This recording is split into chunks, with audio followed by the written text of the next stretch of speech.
Hello and welcome to Political Frenemies. This is the show where a conservative pundit and a liberal democrat commentator discuss the week's big political issues. Representing the conservative side is myself, Chris Newton, and with me, my co-host representing the centre-left is Mathew Hulbert. Hello, Mathew. Hi, Chris. Can I first of all say that I really love that jazzy new title and jingle? Yeah. So thanks very much for that. You've been in charge of that, and I really like it. So thank you. Yeah. Thanks very much for that. That took a lot of time to find, so and to get everything together. So thanks very much for that.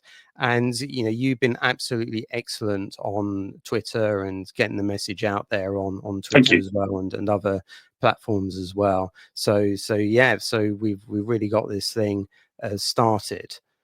And we're very excited, aren't we? Because obviously we had our little mini preview last week, which was just to whet the appetites of our audience here. But this is our first full podcast, so we're a little bit nervous. We hope it goes okay. There's been a lot of planning that has gone into it. We don't just wake up and turn the camera on and go. There is a bit of planning that goes into it. So we really hope that our audience enjoys it and gets involved, subscribes and does all the internety things like likes and all the rest of it. And let us know what you think. We'd love to hear your feedback, good and bad. You can be a critical friend to us. Tell us what you like, what you don't like, and we can improve over the weeks. Yeah. As I say, this is episode 1. This is just the beginning. We'll probably be working on things, experimenting with things, and we'll probably change and adapt as the weeks go on. But we very much welcome your feedback, and please subscribe to us on here. Tap the notification bell. We're on Poll Frenemies, at Poll Frenemies on X on Twitter. And we've just launched a Substack as well, so check us out on there. And we're also on Spotify and Apple Podcasts as well. So please get involved. And this is your show as well as much as our show. So we're very welcome to questions and to feedback. And let's get the conversation going. Absolutely. And I'd really like to thank, and I know you would as well, Chris, a couple of people, Peter Cardwell of Talk TV fame and Ian Dale of LBC fame, for being really encouraging of the podcast and of, giving us retweets or reposts or whatever you want to call it over on Twitter. So they've been really encouraging of us, and I hope that continues. Yeah, and hopefully we'll grow. And again, thank you to Peter and Ian, very much appreciated. And hopefully we can grow from here. And thanks for your endorsement, because that really means a lot to us. So thanks very much for that. So on to what we're going to be discussing today. We've got 4 main topics, and it's been an absolutely massive week in political history, in world history in particular, and that has obviously the implications for the United Kingdom and for British politics. We're going to be discussing, obviously, the big story of the week: Trump's election, Trump's victory. And so that will be our first topic. Our second topic, we'll discuss a little bit about European politics as well, especially with developments in Ireland and in Germany. And particularly, we're going to be asking, can the political centre hold? After that, it's Kemi Badenoch's first week as Conservative Party leader, and it's first Prime Minister's questions as well. We'll be reviewing that. And afterwards, it's Remembrance weekend. It's Remembrance Day. We're recording this on Saturday, so it will be Remembrance Day tomorrow. But if you're listening to this, it could very well be Remembrance Day. And we'll be discussing, what that means to the both of us, and what Remembrance Day is all about, and how we pay our respects. So that's the agenda for today. It's a really packed show. So let's get on with topic 1, the US election. Donald Trump winning, and also winning big, but in terms of the popular vote, and obviously the electoral college, also the Senate, and I think that he's on course to winning the House as well. So this is absolutely big, unexpected, I think, to a lot of people. And I think Matthew, first of all, I think I'll give the floor to you to offer your reaction, because I think you might feel a little bit strongly about this. I do, and to be honest with you, Chris, I'm still in a kind of mourning, actually, and I think it is a kind of mourning, for something this big. I was pretty confident that whilst it would be very close, I really thought that Harris would win, and clearly me and many others. So I don't take it personally, because it's not just me. I think millions of us around the world underestimated Trump's support. I mean, no one can deny that he was more popular than Harris, I think, in almost every county, let alone state, almost every county in the United States. So I think there were clearly a lot of either the polls were way out, or, well, they clearly were, or people were being kind of pretty secretive about the fact that they might have been saying they were going to support Harris, or that they didn't know who they were going to support, when quite clearly in the end they supported Trump in a big way. I mean, I stayed up for most of the night on Tuesday night, and had all my snacks ready and my drinks, and was ready for a great win for Kamala Harris, and from my perspective, a really wonderful occasion. And of course, from pretty early on, it became clear that that was not how the night was going to play out. And this now has ramifications, and obviously we'll talk about it here. This has ramifications across the United States, but internationally very much as well. And we can get on to what it means for foreign policy. But I mean, what was your view, Chris? I mean, I don't know if I'd be right in saying that you were hoping for a Trump victory. Well, let's ask you: were you hoping for a Trump victory, or were you pretty independent on this, or what? That's a very good question. I suppose on balance, this is very complex for me to answer, because yes, I'm a conservative. I want to see conservative parties do well. In terms of Trump's domestic agenda, I think I am. There's a lot of it that I agree with. Conservative agenda, economically conservative agenda. He's going to depoliticize the institutions, which is something I feel very strongly about. So from that perspective, and also in terms of just general defense policy, he understands that America needs a strong military. So from that perspective, yes, I have sympathies for him or for his cause, or at least for his platform, I should say, in relation to that. But then I do have the concern about Ukraine, the fact that he might effectively sign away the territory of an ally.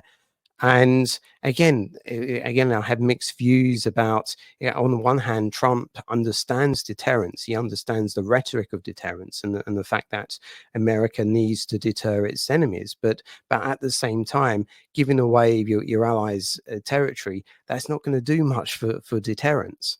So I have mixed opinions, and despite my misgivings for Ukraine, my misgivings for Trump's policy on Ukraine, I still think that on balance between Trump and Harris, Trump is still the stronger candidate on foreign policy. Now, that might not make any sense, and I try and reconcile that in my brain as well. But I just feel that Harris, and especially Biden over the past 4 years, there's no evidence really for me that Harris would make a good president, would make a strong president in terms of foreign policy. And so I would kind of veer for the illusion of strength, even if it might not be strength. It might not be actual strength in practice. So that's a very complex answer to a very simple question, but I hope that makes sense to some extent. Do you understand that, or am I talking complete gibberish there? I mean, I understand it from your perspective, I guess, is what I'd say. I mean, I can't deny that it's anything other than very, very difficult indeed for someone proudly kind of woke and liberal like me to begin to understand why anyone would even begin to contemplate voting for Donald Trump, a convicted felon, someone with his rhetoric and his record. But clearly, as I said earlier, he's connected with tens of millions of people across the United States. And I think for the progressive left in the US and beyond, for the liberal left, we dismiss that at our peril. And I think we really do need to reflect on what this means for how we communicate, how we message, what our policies are. I mean, I've been getting perhaps more frustrated than I normally would with some folks on Twitter this week who have been saying, well, what we need to do is we need to get rid of all of this. We need to get rid of all of this wokeism, and we need to not ever talk about any of those issues. And we need to meet people where they are. And of course, part of me understands that. And I said last week about Kemi Badenoch that, of course we should be talking about the NHS and schools and police and defence. And I would always say that to any political leader. But part of me, especially as someone who is from a minority, I'm a gay man, I'm part of the LGBT plus community. I know that it is a truth. It's not just woke rhetoric. It's the truth that some minorities are persecuted, and that political leaders and governments need to be aware of that. And hopefully, as much as you can ever legislate to control people's behavior, should be encouraging us all to get on well, whatever our background. And so I'm a bit conflicted with what this means actually for the liberal left, and it's going to take more than a few days, let's be honest, to figure out what it means for us and how we go about changing the way we speak. But I do think already it's creating kind of splits and fissures within the liberal left and within the Democratic Party in the United States. And I think they're going to need a very long time to reflect on this. I mean, what would your advice be, Chris, from a conservative perspective to the kind of liberal left, the progressive left, about what this means for us and the way that we do politics? Yeah, good question. I think there are a number of reasons which explain the defeat, and I have to say that neither of us live in the United States. We're just observing this from abroad. So do take this with a little bit a pinch of salt. But we do observe these things, and my hunch of the Trump victory was ultimately right, but it was just a hunch. But in terms of my advice and what I think led to the defeat, firstly there were general issues. So economics, the economy is firstly one of them, and that affected both the Democrats in America and the conservatives here. And you have, it was inflation. Although inflation was coming down, people were still feeling the effects of high prices. So you have to take that into account. And from all accounts, a lot of people on the doorsteps and so forth were talking about the economy. I think immigration is another issue, and the fact that they just, the Biden-Harris administration just let that completely get out of control, especially in terms of illegal immigration. And again, that's a challenge for you, for your side, and for progressive politics. How do you grapple with the immigration issue? I think weakness abroad is another issue, but especially Afghanistan, the handling of Afghanistan, and the fact that the world under a weak president, I would say, has gone absolutely chaotic.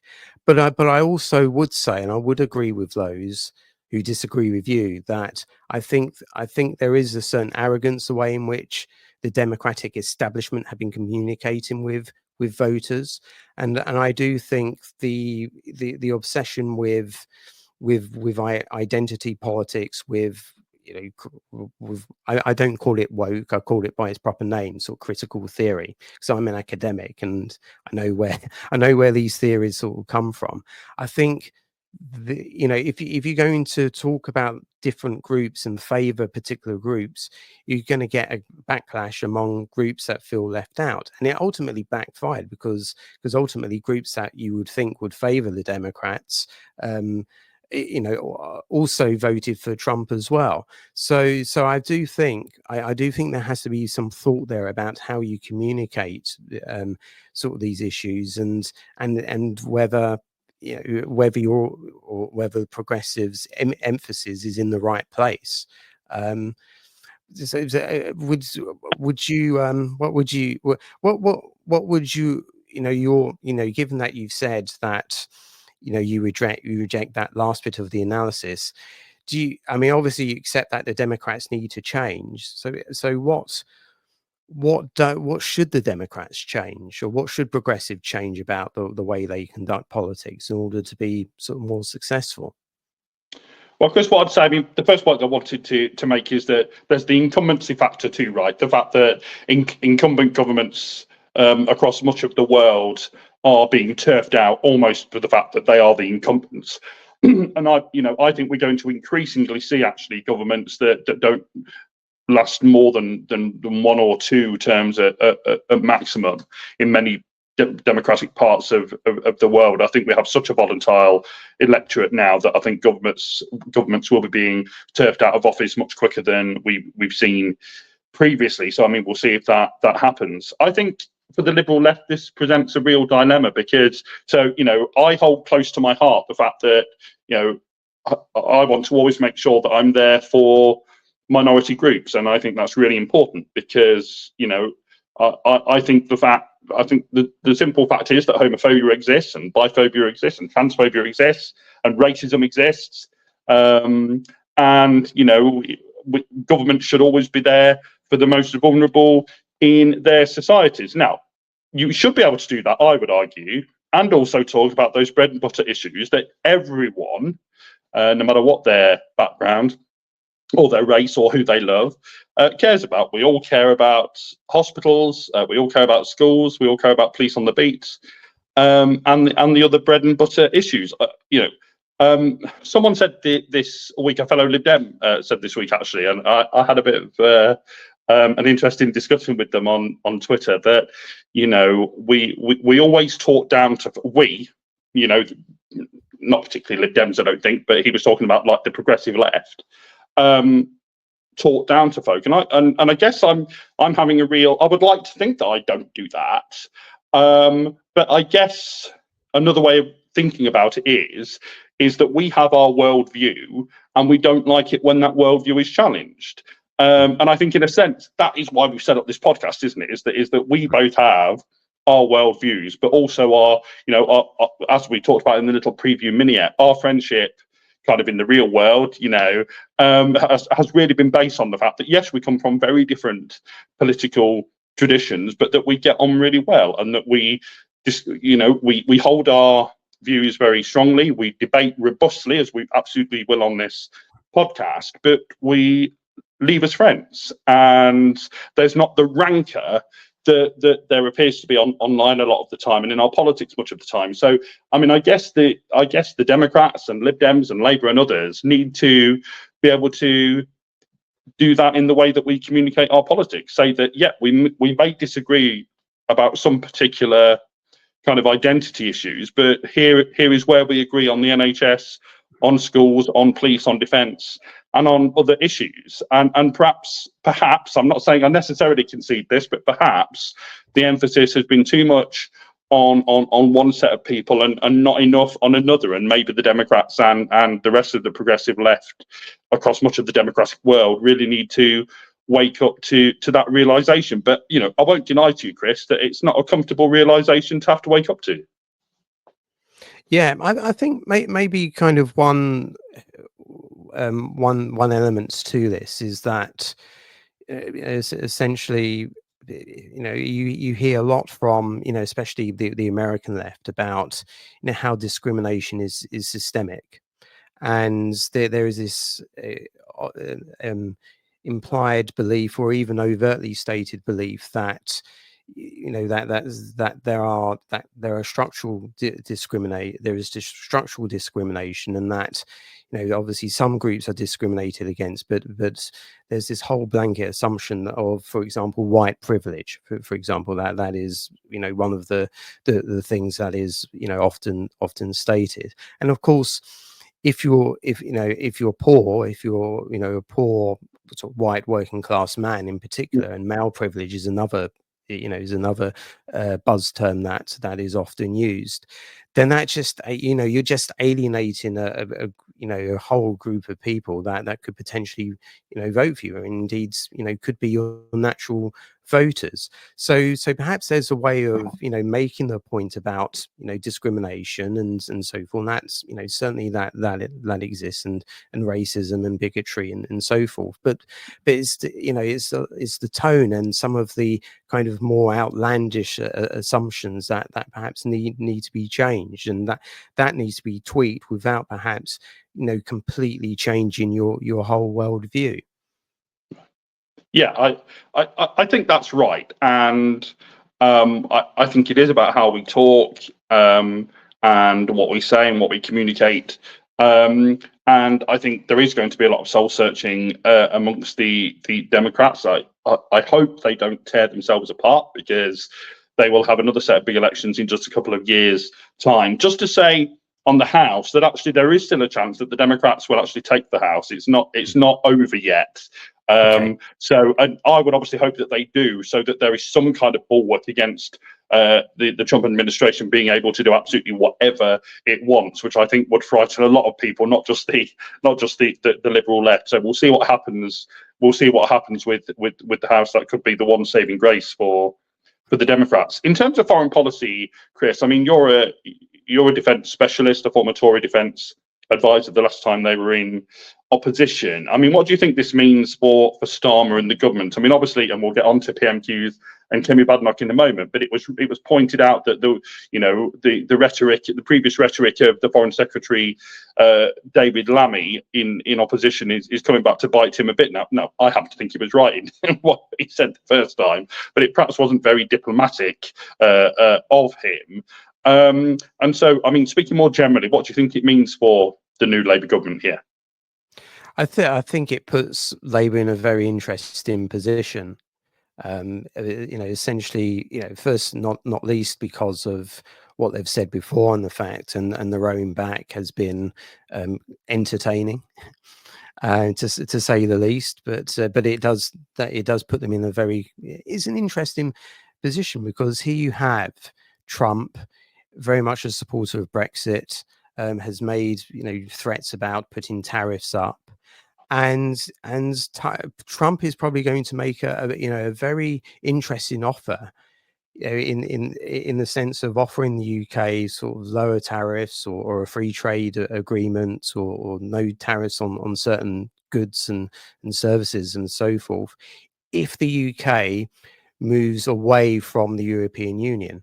And of course, we're at this precise moment, we've got a government which is very pro Europe, and is not so much it does not think of their foreign policy as globally as the last government.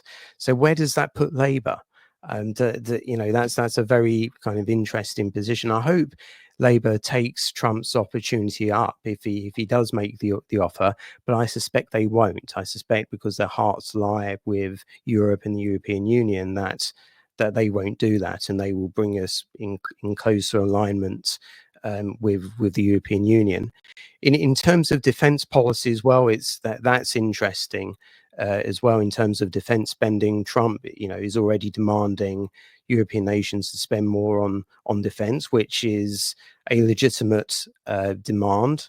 Previous US presidents have said the same, not quite in the stark way and ways in which Trump has said it, and using the threats that Trump has made, but there has to be some kind of thinking across Europe about public spending and how much we give to defence vis-a-vis welfare, and the whole, I think, spending model will have to be revisited across the West. Now, Labour has said it's going to move to 2.5%. Don't know when, but it says it's going to make an announcement on that shortly. But I think there will now be a move to at least 3%. And will Labour make that commitment? We'll have to see about that. But very interesting times ahead. Well, indeed. And what do you think, Chris, in terms of, I mean, you've already mentioned Ukraine, but what do you think this could potentially mean for Ukraine? I mean, Donald Trump famously said in one of his pieces of rhetoric that he would solve the Ukraine issue on day one. I mean, what do you think that could mean? And also thinking about the Middle East too, and what continues to happen with Israel and Gaza. I mean, both of these are very precarious situations.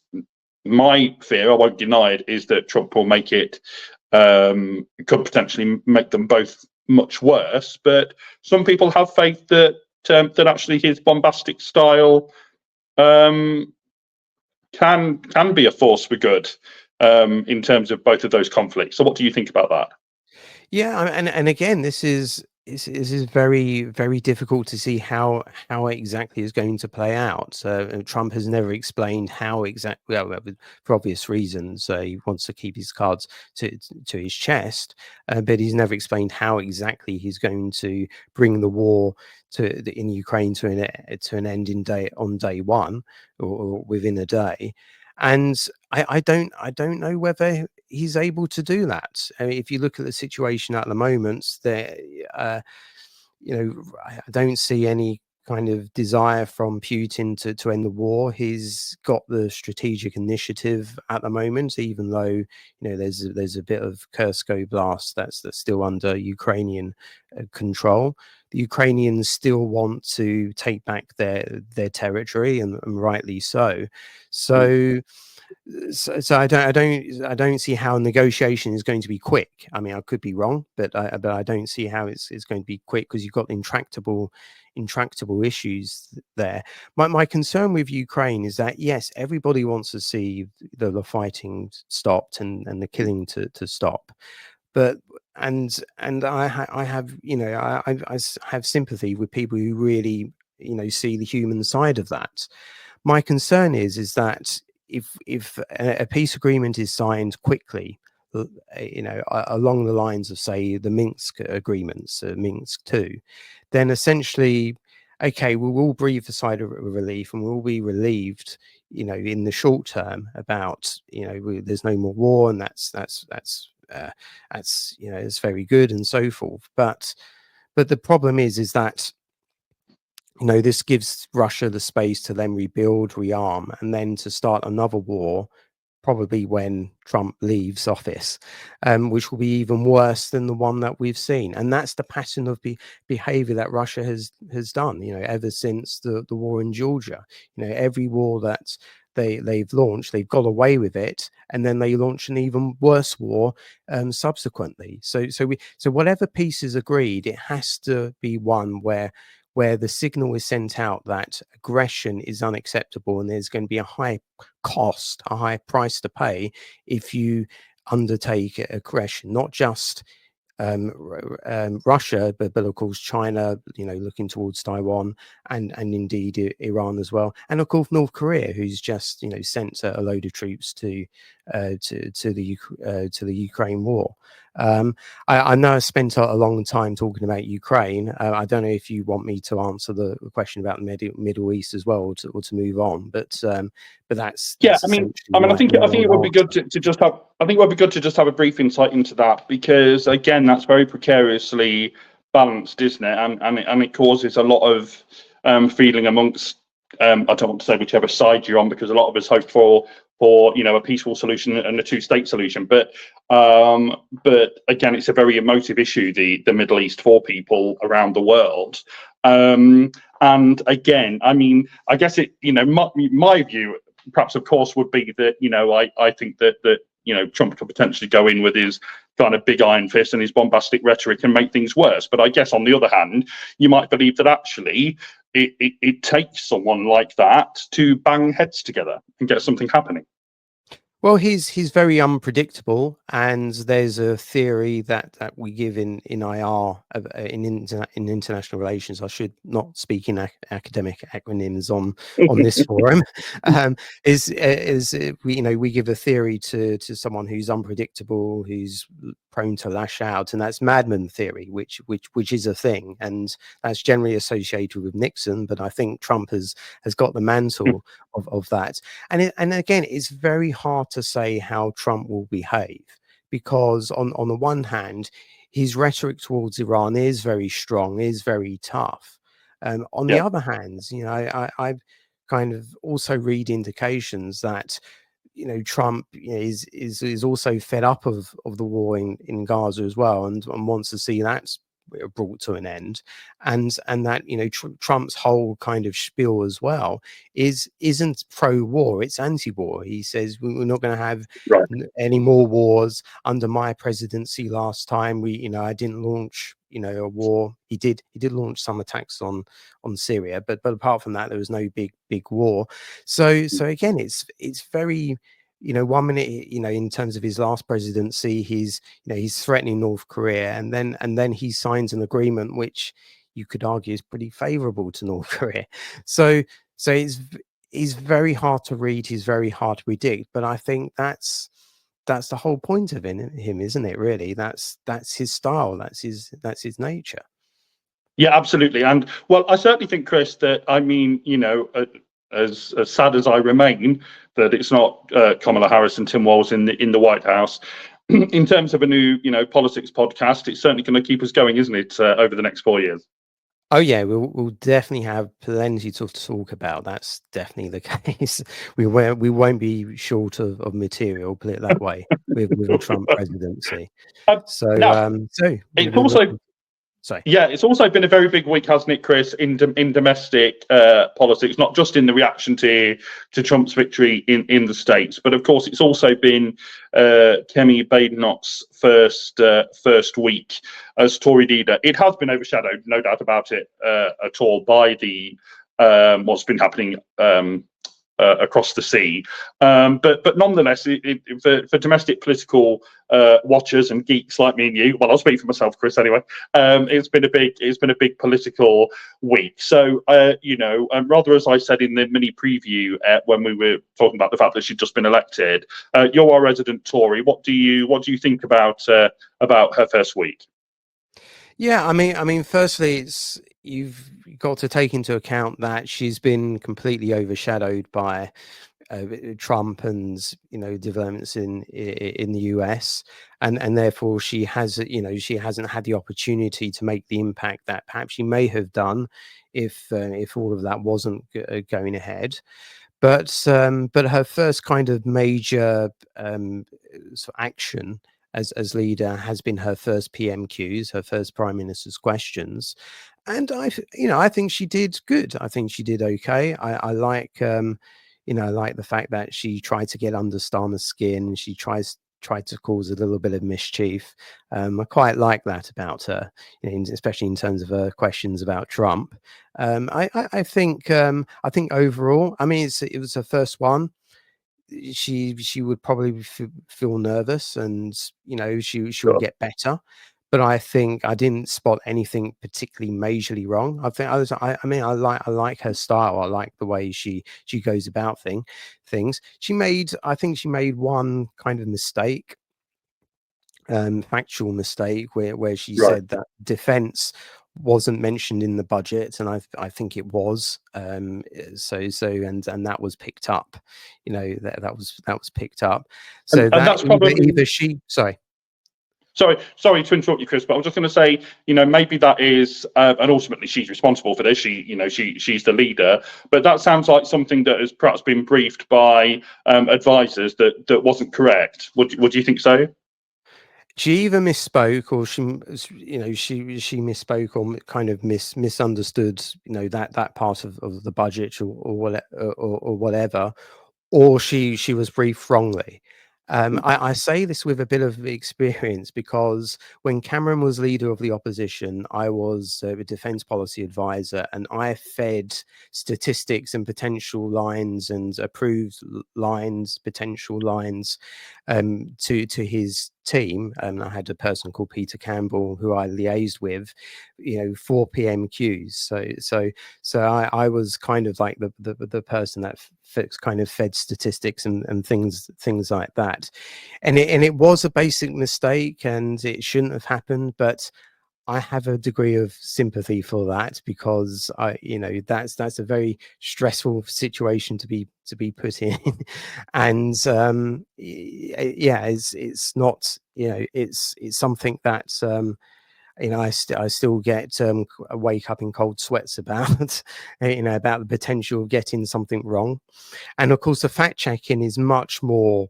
There's much more fact checking in those days as opposed to back in my day when, Twitter was only just getting started. And I think it was only Kathy Newman who was only doing kind of the fact checking. Now everyone sort of fact checks.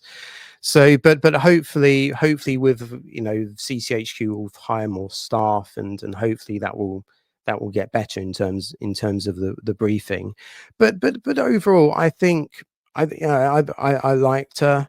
We'll have to see. I mean, there's lots of people who are pronouncing, making pronouncements, that she's not going to last the whole term, or she's going to win the next election. She's an unknown quantity. So she's going to have to prove herself, and her team have a pretty unknown team as well. Have to prove themselves as well. What do you think? Do you think that Badenoch in particular is going to be a problem for the Liberal Democrats? Is she someone that you're worried about, or are you thinking, we've got an opportunity here? Yeah, it's really interesting, isn't it? Actually, I mean, I must admit my view, and I was trying to be, going into PMQs with an open mind. My honest view was that actually she was pretty pedestrian in her first PMQs, and there was the defence mistake, but I also thought there was another mistake too, which kind of made her look a little bit silly, which was accusing Keir Starmer of reading his prepared lines when quite clearly she was reading hers, and clearly, and maybe this is something she'll learn over the weeks, the ability to be able to ask her questions without notes necessarily, which is something Tony Blair did quite often at Prime Minister's questions. But I don't think you can realistically attack a Prime Minister who ultimately has to have a lot of information. For all of that to be in his head would be quite something. I think he has to. I think it's not unreasonable to think that the Prime Minister would be able to read from his briefing notes. But if you're going to accuse a Prime Minister of that, don't be reading your own questions. I think that just made her look just a wee bit silly on her first week. I mean, I said in the preview app that she has a really big job ahead of her, and I certainly don't envy her her task. In terms of the Lib Dems, I think time will tell, is what I say. I mean, there's lots of talk in the Lib Dems, as I mentioned in the preview app, about what this might mean for us moving forward in terms of where we come from as a political party. I mean, my view is that we've always been a centre left party. I think Clegg would have liked in his wildest dreams to turn us into a kind of German style FDP economic liberal party, although we'll talk about the week they've had as well shortly.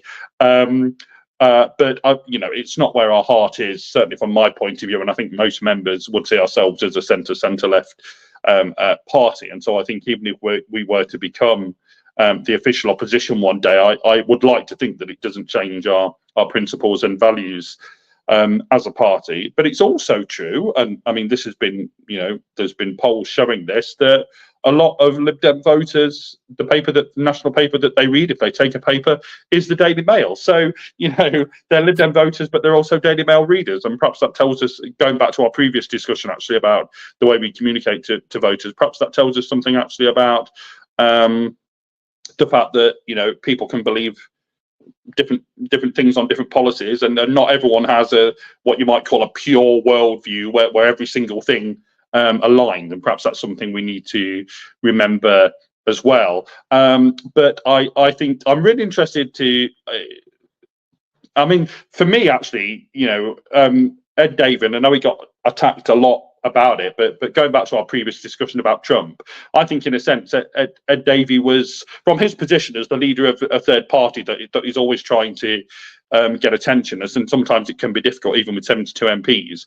I think he did get quite a lot of attention this week for being unashamed in his condemnation of Trump, and making clear from a Lib Dem perspective that this should mean that we need to get closer to Europe, because you may say that Labour is all in favour of getting closer to Europe, while we Lib Dems think they should get even closer to Europe. That is very much our view. And I think actually, I know a lot of people have said, in fact, our friend Ian Dale kind of messaged me and said, oh, just posturing from Davey. Well, in a sense, yes, and that is partly what his job is as leader of the third party. I mean, he's pretty far away from government at the moment, unlikely to be anywhere near government over the next 4 years, so won't be having to deal with Trump directly. And so I think, absolutely quite right that he stuck up for liberal values, and talked about why Trump is such a problem.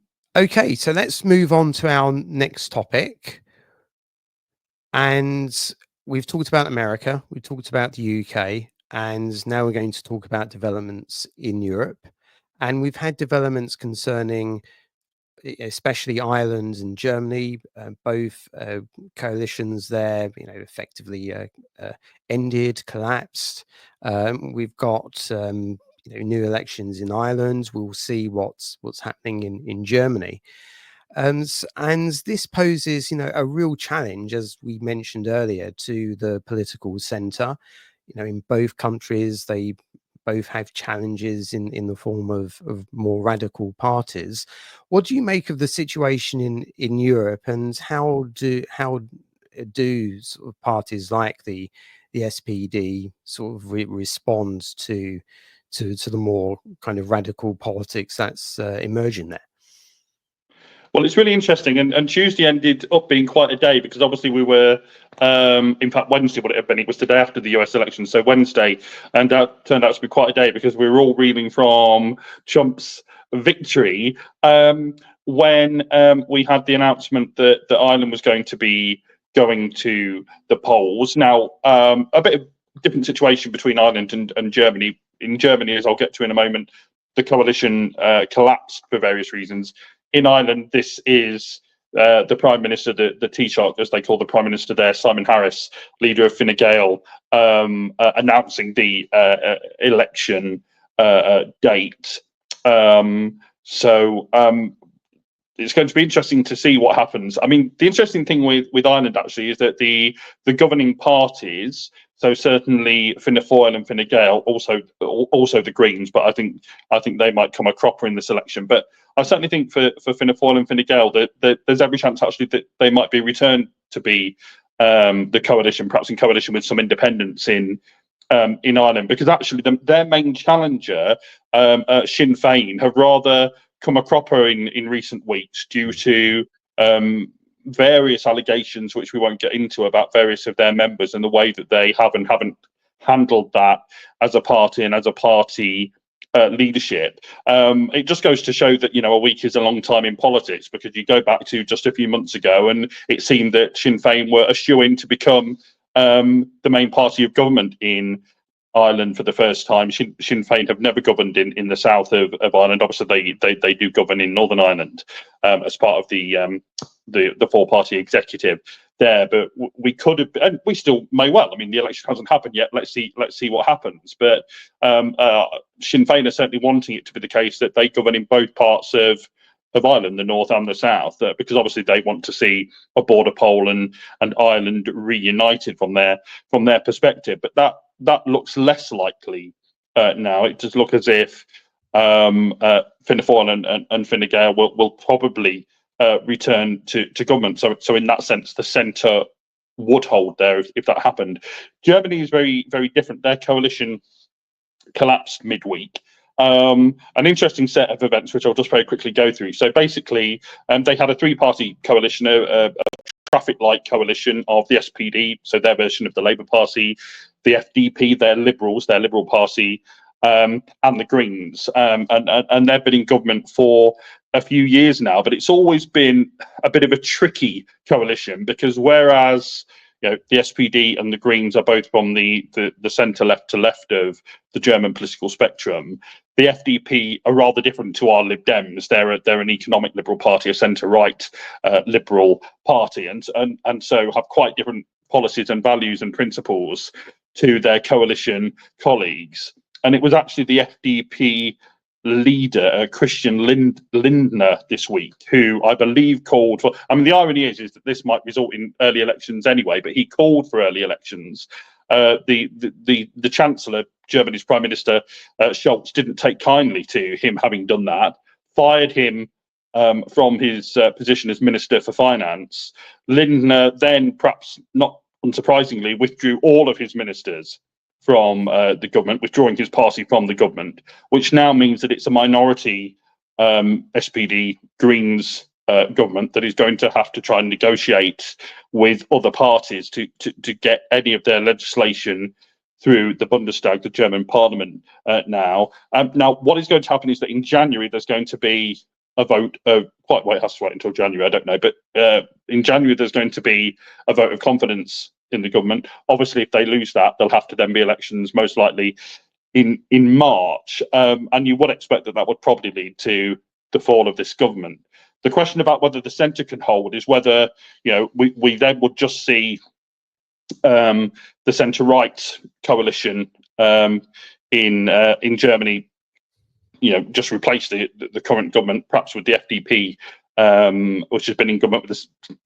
Rather like the Lib Dems here, the Liberals there can, rightly or wrongly, be both in government with the left of politics and with the right of politics. I guess that's what happens when you're a centrist Liberal Party. But or will we see the AfD, the Alternative for Deutschland, which is the far right party in Germany, in a position to hold the balance of power to perhaps be in government or to give confidence and supply, which I think would be a worry for most mainstream voices in Germany and beyond. So there is a real question about whether the centre can hold in Germany, and I'm sure that's something that we'll come back to in future weeks, Chris. Yes, and the other question I'd like to ask you is, is in terms of the developments in the right, in terms of the right, especially in Germany. We've, obviously immigration is a huge now political issue in Germany, and we've seen sort of the CDU sort of make moves towards the right, especially on immigration, sort of distancing itself from some, effectively from what it did in government. And then you've also got, as you mentioned, the AfD as well, threat as well. I mean, how big a threat do you think this is, and how do parties like the SPD and the Free Democrats, how do they respond to the challenge of immigration in particular?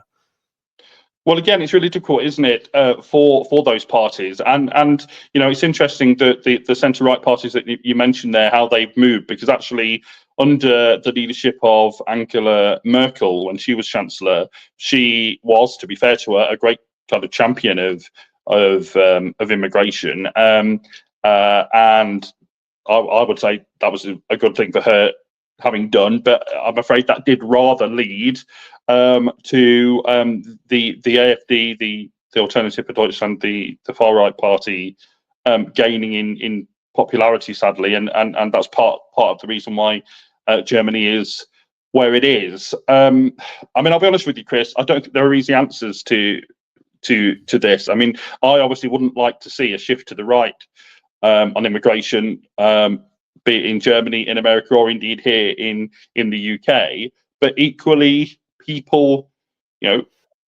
rightly or wrongly, really feel that immigration is an issue for them. I mean, it was interesting, wasn't it, after the Brexit referendum, Chris, that when they looked at the polling for the places which had most voted for Brexit, had supported Brexit the most, and then polled them on what the issues were for them, immigration came up as one of the highest, which wouldn't surprise you.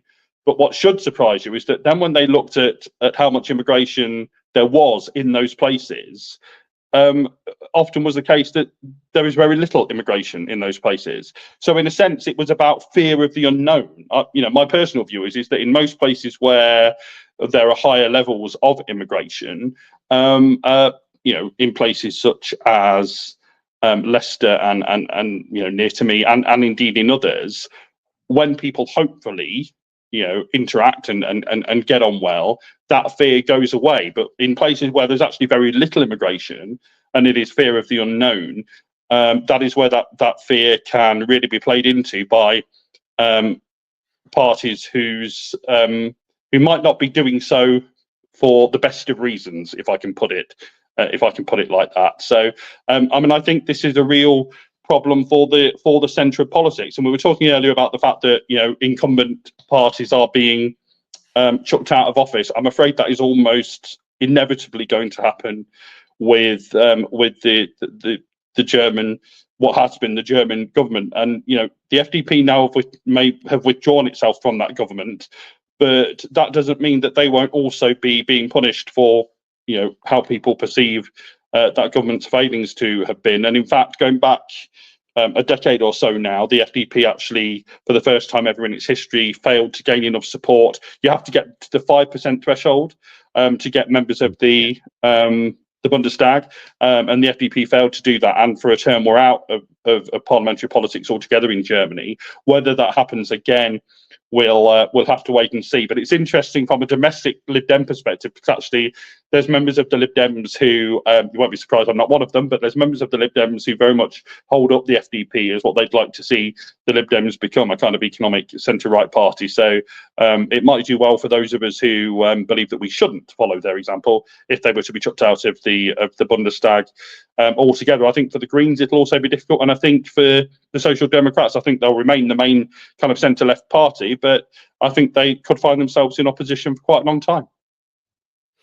Yeah, I've said this to you before, but as I've said, the Liberal Democrats, they're at the moment they're occupying a very crowded part of the political landscape. Sure. They're overlapping with Labour. I've said to you in the past, well, maybe you should look to the Free Democrats as a model, because there's no real party that occupies, that we don't have a version of that party here. So. But so it might be, if you're looking for a way to distinguish yourselves, that might be a way. But I know you strongly disagree with that. Well, I do, and all political, both me and you know this, Chris. All political parties are coalitions of themselves, aren't they? The Tories very much are, and Labour are, and the Lib Dems are no different. We have the kind of social liberal end, which I would put myself on, which is more to the left, and indeed the economic liberals that are more to the right. So it'll be interesting to see what happens. But I think we'll be discussing, over the coming weeks and months and years, whether the centre can hold in various parts of the world that have elections coming up. So it'll be really interesting to see what happens. Yeah, and I think also we're living at a time now where a lot of assumptions are that we grew up in terms of what was considered mainstream politics, they're changing. So when we grew up, and when in our 20s and 30s, there was a centre ground as such that did favour higher spending. Immigration is considered as an unquestionable good. And ultimately things like that. And essentially what we're seeing now is a backlash against those assumptions and against globalization as well among different parts, different groups among the population, as well as a change in the economic model as well, from a kind of a more competitive capitalist model to a more sort of economic model which are dominated by multinational corporations. Again, something that is being which is being resisted against politically by certain groups, and therefore things that we're witnessing a change, and it's and for people who believe in the core assumptions of the political center over the past 20-30 years is very unsettling, and I understand that, but history doesn't stand still. There's always change, and that's why I always say to you that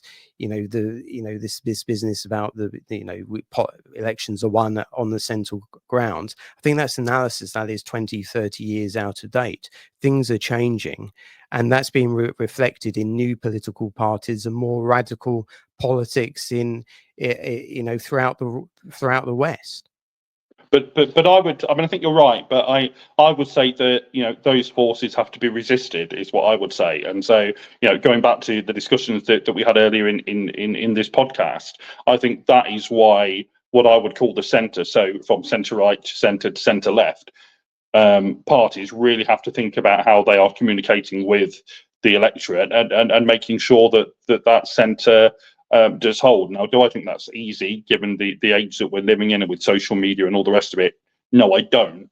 But I think the mainstream parties, for want of a better phrase, have got to learn that lesson, because if not, the more radical, the more, dare I say, extreme parties will come to the fore. And me and you have said in our conversations offline, Chris, over the past few months, that actually there's quite. I mean, again, it wouldn't personally be my politics, but or at least half of it wouldn't be my politics. But there's a sweet spot that no party really occupies in British politics, which is economically left. So I think and again, I know you wouldn't like this, Chris, but I think most people do think that actually we should be properly spending money on public services and making sure that they're fit to be able to serve people, but culturally right. And actually, we don't really have a party like that, because Reform isn't that really. They're both right wing on both of those. The only party that does really advocate this, but they're so small as to be almost not worth talking about, is the barely continuing SDP, as I call them, who does advocate actually for this kind of platform. But it does make me wonder. I mean, I guess it wouldn't be the kind of platform that Kemi Badenoch is likely to advocate for, but maybe she should. Yeah, it's a very confusing landscape in British politics. So I used to say we'll have to see what's what in the new Conservative leadership, but I used to say that it's a very confusing world where the Social Democratic Party are more conservative than the Conservatives. So but we'll see how things change. We'll see if the SDP get anywhere. It's probably more unlikely now with Reform in Parliament, but even in British politics, even though sort of Labour dominates at the moment, things are changing. You've got Reform in Parliament. The Green Party has got more MPs. Your party is now a solid block in Parliament once again. So yeah, very interesting times, not just in Europe, but here as well. And that's why it's good to have a podcast. That's why it's really brilliant to have this podcast. Yeah. Right. Shall we move on to the last topic? And so absolutely. It's Remembrance weekend, and if people watching this might be thinking, where on earth is his poppy? It's here. Yours is there, and mine is here. But yeah. So we are wearing poppies for this, and we are properly respectful in terms of Remembrance Day. But the way in which my mic is positioned, it's not. it just covers it up. I'm afraid, but it's there. So basically, I just want to wrap things up by simply asking the question, what does Remembrance Day, Remembrance Weekend mean to you? And for me, as kind of the defence specialist, for me, I mean, obviously, I think of the people who have sacrificed their lives, throughout British military history. And I think about the enormous sacrifice that people undertake in order for us to speak and to and to speak freely and to have our freedoms and so forth. I always reflect on people, whether they volunteer or whether they do it through conscription. It's absolutely, it's a very heavy thing to to put yourself in a situation where you are potentially killed. And I don't want to get philosophical whether whether this is our one life or not. So I don't know, but it's really really something to put your life on the line and sacrifice yourself for others. Um, I think about I especially think about my military students, because I used to teach at the Joint Staff College at Shrivenham. I don't anymore, but I did, and I used to teach RAF officers, and I think about them because they're the people who go out and fight. And I still have, even though I teach civilian courses now, I still have a lot of military students as well, and I think about them as well. And I also think about going on to my first, reflecting on the first point about kind of people putting their lives on the line and so forth. That we've got to continue to talk about defence, and my whole reason for being a defence analyst and for being a military historian, the reason why we do this is not because we like war. It's the opposite. And all throughout my adult life and all throughout my political, my time in politics, either as a worker or commentating on politics, my objective is to prevent war. I don't want I don't want this country to fight another war like World War One, World War Two, or even the Russia-Ukrainian war. But my belief on how we do that is through deterrence. Through the formula we established, for example, during the Cold War, where there was no world war, even though there was still plenty of fighting. Um, but ultimately, the reason why I study this and I take an interest in this is to warn people. Is to warn people. If we don't heed the lessons of the past, then we are at risk at repeating, and we find our society embroiled in something which is extremely horrific and nasty and brutal. And I don't want that to happen. And I fear, through the way in which we've been very complacent about defense over the past 10, 20, 30 years, that we are sleepwalking into that kind of scenario. There's still time to change. It's very late in the day, but I really hope that the politicians now take defence seriously and really start thinking about spending and how they are conducting their foreign policy and their national security policy. So that's what Remembrance Day means to me. What about yourself, Matthew? Yeah, so I mean, obviously, it's a really sombre and important occasion. And when I was both a borough and parish councillor over a total of 8 years, it was always one of the most emotional days when I would go and take part in the Remembrance Day march to our local war memorial in Barwell when I was the representative for Barwell. And always a wonderful turnout from local people, as I know there is here in Hinckley and around the country. And it's always a day of reflection. And I guess inevitably, like lots of people, I think of both of my granddads, one of whom fought in the Second World War, and indeed was a Japanese prisoner of war, and who thankfully did come home. But I know that the only person he would ever speak about his experiences to was to my late grandma. and she wouldn't speak about what she'd been told either, which is totally understandable. And indeed, so that was my dad's dad, and indeed my mother's dad, who fought in my mother's dad was much older, and he fought in the First World War. So I mean, obviously, I think about both of their sacrifices, and I think about those involved in engagement since. And I think it's fair enough to say that whatever, and I think Tony Blair said this at his last Prime Minister's questions, that whatever people's views of the politics of some of these conflicts, and we can have our varying views about that, and we do, there is only one view of the armed forces, and that is, I think he used the quote, that is that they're the bravest and the best, and I think by and large they are, and they fight to, as you quite rightly say, Chris, they put their lives on the line so for our freedom, so that we can do things like have this podcast and air our views without fear of consequence, and I think that's really important. So yeah, a very important weekend. We honour our servicemen and women past and present, and a time of great reflection. Yeah, thanks for that. And I would also like to pay tribute to my granddad, who served in the Second World War, who fought in the Second World War, and my other granddad, who served in Korea as well. Yes, there's we also reflect on family connections and friends and so forth. And yes, this is a very somber time of year.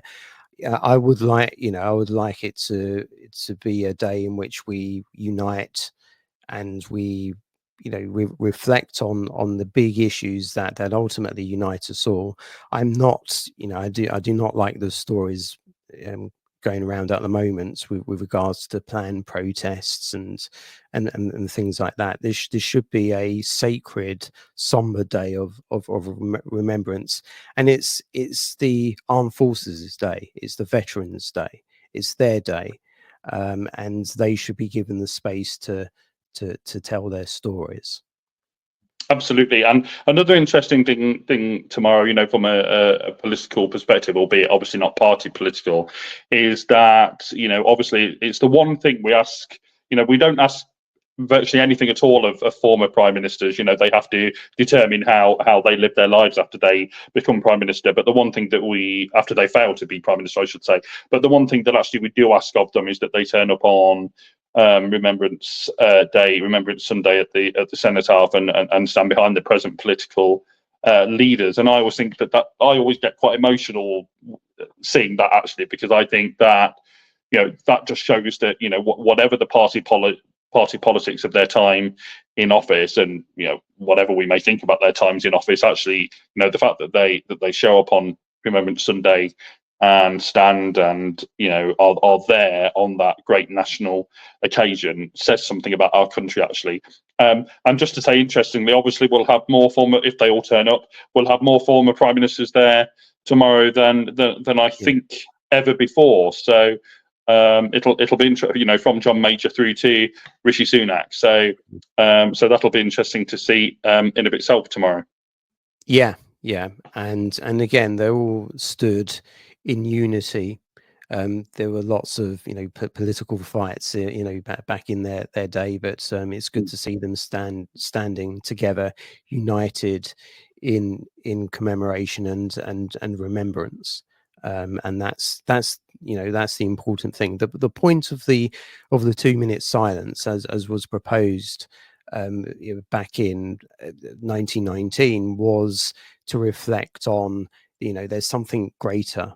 We're all part of something greater, and that's what the day should be about.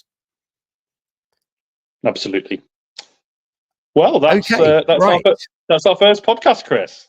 Yeah, done. We've managed to get through it. I hope you enjoyed it. I hope you found something of value within our conversation. It's very nice, as a viewer said to me, it's very nice to have a conversation, a genuine conversation where the people aren't shouting at each other all the time. It's very nice. We disagree, and I'm sure you could see the disagreements there, but but we do it in a nice kind of polite, civil way, and that's what we want to restore with this podcast. Absolutely. And so, folks, please, please support us. It's really important that you tell your friends that, oh, there's this new political podcast, and I quite enjoy it. And if you do, please do all the internet-y things. Please, whatever platform you're viewing this on, whether it's clips on Twitter, whether it's the full thing on YouTube, whether it's Apple Podcasts or other podcast platforms, please like, please subscribe, please support. Short of illnesses or holidays, we'll be here each and every week, so we're looking forward to it. Really looking forward to it, and I think really enjoyed today, and let's move forward, and let's grow, and really enjoyed today, and looking forward to next week. Not quite sure what we're going to discuss yet, but we'll see. That's the whole joy of a weekly podcast. We're going to see what's in the news, and something unexpected is probably going to happen, and we're going to discuss. We're going to talk about that. But it's great to have. Yeah, have a great week. Have a great week, everyone. And Chris, you have a great week. And we'll see you folks next week. Yeah, goodbye.